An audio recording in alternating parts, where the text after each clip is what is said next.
Salut, moi c'est Frédéric et pour la semaine du goût, nous allons faire du batch cooking sur le thème de la pomme. Alors pourquoi la pomme? Parce que la pomme, on en a tous chez nous et qu'elle se marie très bien en sucré, en salé, en cru, cuite. Vous allez voir, nous avons des recettes au top.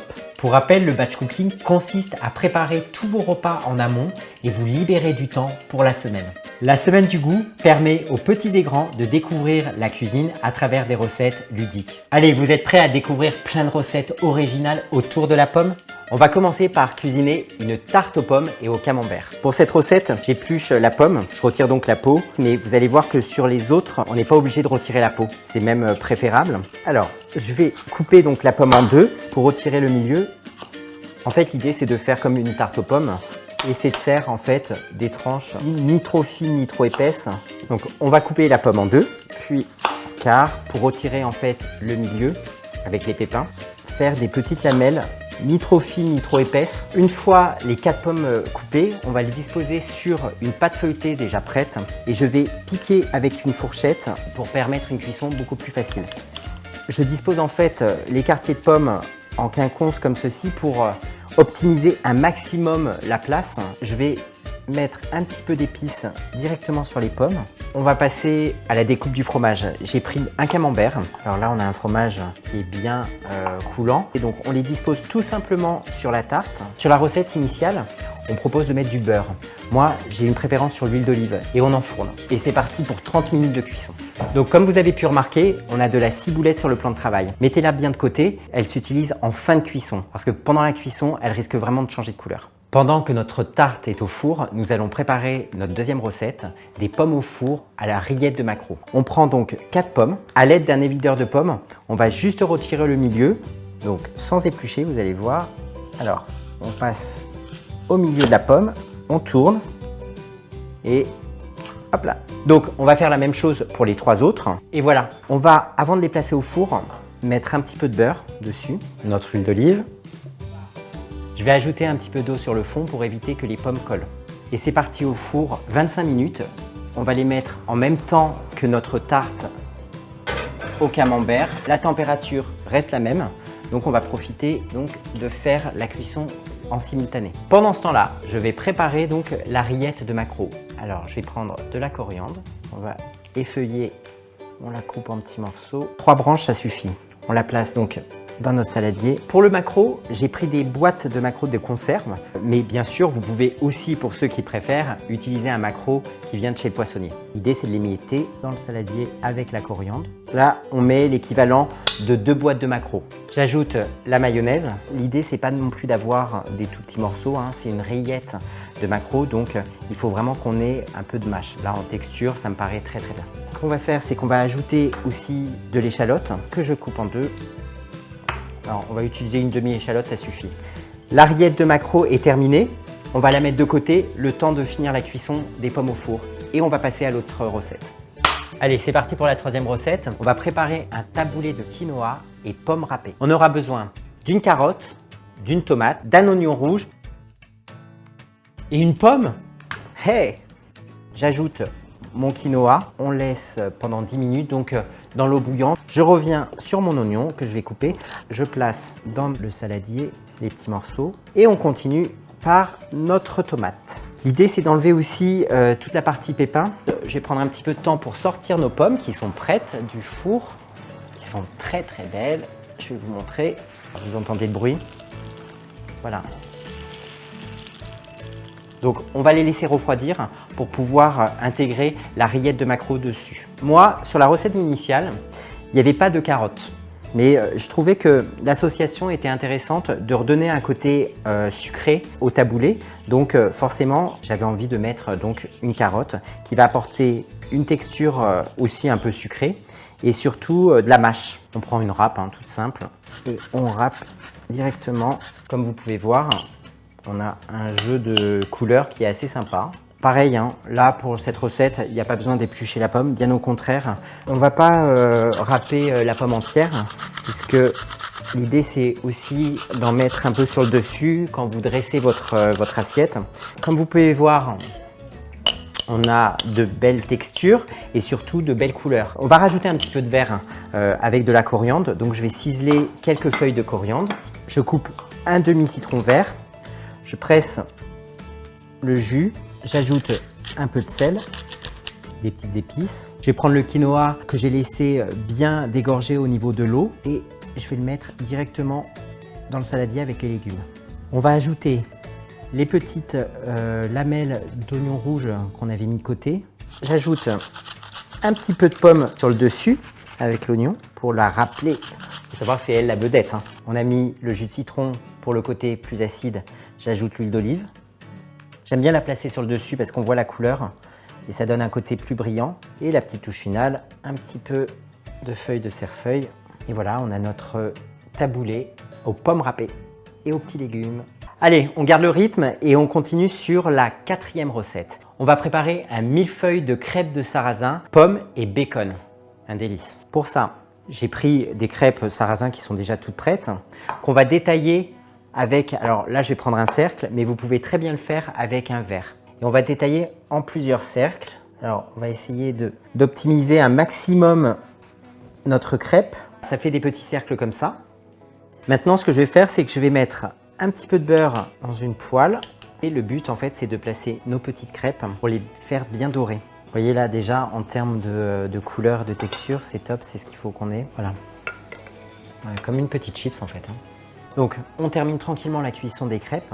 Pendant ce temps-là, je vais détailler les pommes. On garde la peau. Là je prends 3 pommes. Du coup là l'idée c'est de faire des tranches de pommes dans l'équivalent de nos tranches de crêpes. Donc alors pas trop épaisse non plus, hein, puisqu'il faut qu'elle puisse bien être confite. Donc on fait des tranches moyennes, à peu près comme ça. Nos crêpes, elles sont prêtes. Pendant ce temps, donc, on va faire revenir pareil et faire dorer nos tranches de pommes. Pendant ce temps, je reprends une autre poêle et je vais faire la même chose. Je vais faire dorer nos tranches de bacon. Alors moi, je vais ajouter par rapport à la recette initiale. C'est sur le dessus, on va pouvoir rajouter un peu de frais avec de la mascarpone et de la crème liquide. On va faire une quenelle comme ça va apporter une texture supplémentaire et surtout une touche ultra gourmande. Pour ça, je vais prendre un peu de ciboulette. J'ai ajouté donc la crème et de la mascarpone. La mascarpone en fait ça adoucit énormément et la crème va lier un petit peu et donner une texture un peu plus liquide. Donc c'est bien de mélanger un peu les deux. On rajoute du sel, un peu de poivre, un petit peu d'épices pour la couleur aussi. On va prendre une petite tranche de crêpe sarrasin, une tranche de bacon, une tranche de pommes, vous voyez, qui sont bien caramélisées, ce qui fait un petit millefeuille assez sympa et on refait ça plusieurs fois. Alors du coup, vous voyez, le montage est assez sympa, on a bien nos couches, nos différentes couches. Donc je vais rajouter, comme je disais, une petite touche gourmande à la recette avec un peu de crème qui va apporter une touche un peu plus fraîche. Pour la petite quenelle, en fait, on prend 2 petites cuillères et on les passe de l'une à l'autre. Et voilà, nos petits millefeuilles de pommes, crêpes sarrasin et bacon.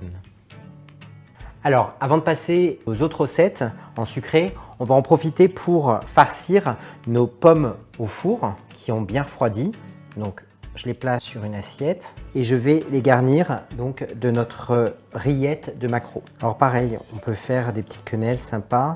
En termes de décoration, on peut, alors il y a plusieurs choix, hein. Vous pouvez soit rajouter un peu de ciboulette, de ciseler de la ciboulette un peu par-dessus, comme ça, ou zeste de citron vert. Et là, on va rajouter un petit peu d'épices pour donner une touche un peu rouge. Et voilà, nos pommes farcies rillettes de maquereau. Et bien on peut passer à la suite et réaliser du sucré. Donc l'idée c'est de faire 2 recettes sucrées, des muffins aux pommes et un crumble de pommes caramélisées.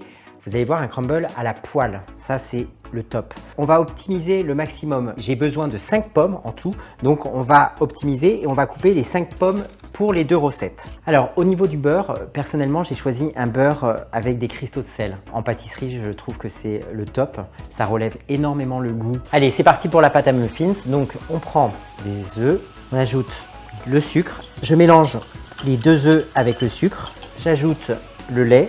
Et là, on peut ajouter progressivement la farine. Là, on a une belle texture homogène. Donc, on va rajouter du beurre fondu. Et au niveau des pommes, Je vais ajouter du sucre vanillé pour les pommes et surtout leur donner un petit goût de vanille, assez sympa. On a mis le sucre, on a mis un peu de beurre et vous voyez qu'en fin de caramélisation, elles sont pas forcément imbibées. Donc au lieu de rajouter de l'eau ou quoi que ce soit, on va rajouter du jus de citron. Et je vais récupérer donc les zestes dans la pâte à muffins pour optimiser, hein. Et ça va donner un petit goût de peps aux muffins. Je vais juste en reprendre un petit peu, j'ajoute 3 cuillères, hein, ça suffit. L'idée c'est d'avoir donc un moule à muffins comme ça et de mettre des petits moules papier exprès muffins pour mettre donc la pâte directement dedans, mais aux 2/3 à peu près du moule. Et c'est parti, donc on va mettre au four à 180 degrés pendant 30 minutes. Et pendant cela, on va préparer le crumble. Nos pommes sont prêtes, donc du coup, je vais les mettre dans des petites verrines. On va passer à la réalisation du crumble. Habituellement, on fait un crumble au four. Là, la particularité, c'est qu'on va le faire à la poêle. Vous allez voir, c'est épatant, c'est rapide. Pour ce faire, je vais prendre un temps pour temps, c'est-à-dire 70 g de sucre brun, 70 g de beurre et 70 g de farine. Donc, on va mélanger ensemble.